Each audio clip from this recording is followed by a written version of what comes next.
好，来，我们抓紧有本周的一个开箱的内容。那和一加11呢同期发布的还有2款耳机，也就是一加 Buds Pro 2，我们一起来看一看这2个耳机的情况。首先问一下同学们的弹幕啊，你自己正在用的耳机和你自己的手机是同一品牌吗？我们始终推荐还是尽量使用同一品牌的，原因在于呢，它们之间会有更好的一个配合，包括延迟的程度都会要更低一点。一加 Buds Pro 2。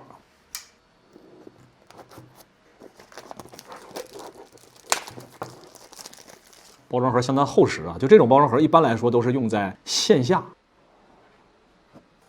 因为呢它会获得一个更好的第一印象啊，就拿在手里一下子就觉得啊这是吧很花心思。但是其实我们知道一加有大量的销量是在线上，所以还是有点特殊。纸片的部分啊，这次呢一加是和丹拿共同研发的同轴双单元的声学系统。这个纸片你说有用吗？我可能一次都不看啊，但是呢开箱的时候看到这个整个这个纸片做的很精致啊，你就会从心里边觉得好像还是吧挺是那么回事儿的。这个产品有的时候确实很多心理上的作用还是挺重要的。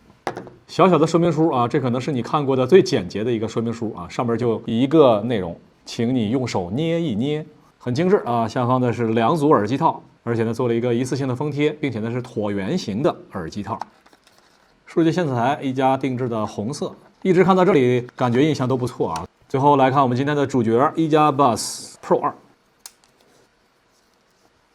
哦，质感方面呢很特殊啊，就是你摸起来的时候呢，有一点那种金属磨砂的感觉啊。当然它并不是这种比较沉的金属材质，和一加本体来比较的时候呢，颜色是同色系啊，但是呢有一些差别啊，因为一加今年这个版本用的是一个特别高亮的一个材质，然后到这边的话呢是磨砂为主，然后 OnePlus 这边呢给你了一个高亮的装饰啊，整个这个包装盒有那么一点点像这种高端化妆品粉饼盒的感觉啊。然后看这边，哎，你还别说是吧？这个手机单独拿出来看的时候呢，可能需要适应适应，但是和耳机放在一起的时候啊，整个这套就感觉和谐了很多。那在耳机本体这里呢，同样啊还是这种高亮。拿起耳机啊，它这个耳机的设计有点特殊，就是它耳柄这个位置啊是陷在这里的，所以你这么拿的时候呢不太方便，拿不起来。应该这么拿，从这个位置啊这样推起来啊，是这么拿起来啊。如果你这么拿，就有点拿不动。第一次买到这个同学的话，可能要注意一下，它是这么拿起来的啊。这里还有一个小兔子的标签，整个的用色啊都是很漂亮的这种啊。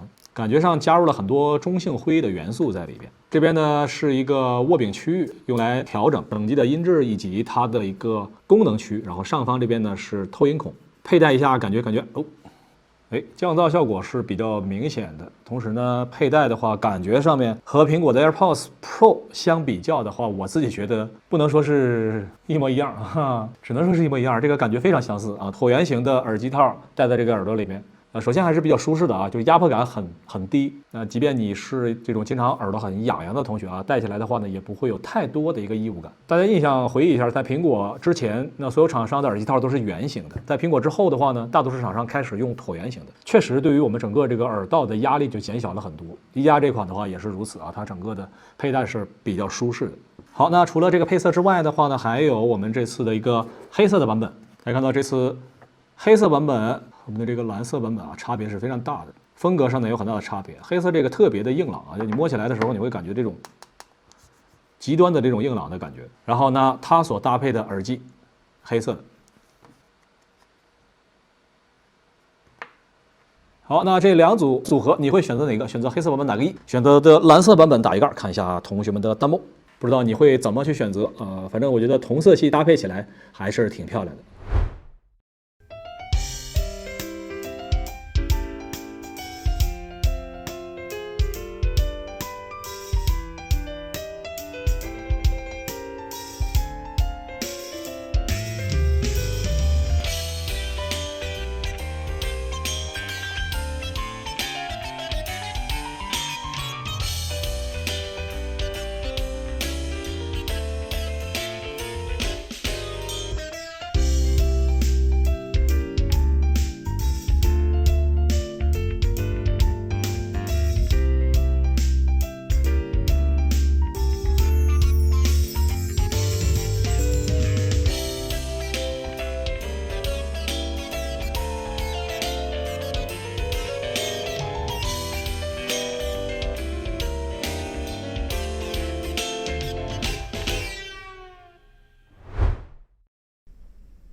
音质部分的话，今年还加入了空间音频的一个属性啊，这还挺不容易。在安卓阵营这边，任何一个厂商想要做一点独家的东西啊，都是得花很大的精力吧。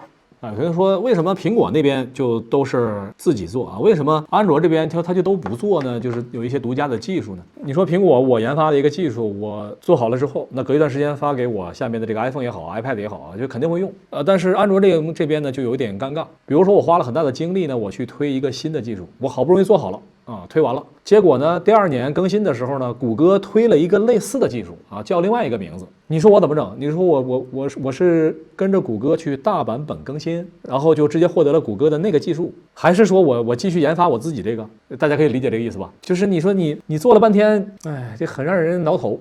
来问大家一下啊，如果是你的话啊，你是安卓阵营的高管的话，你会怎么办？你会选择就自研一些新的技术出来，但是呢，有可能只用1年或者用2年，谷歌那边一高兴，就把你这个技术是吧，用另外一个名字搭载在下一代的安卓系统上面了。B 站的向阳同学说，我选择收购谷歌，你是懂技术的，你是懂技术的啊，可以。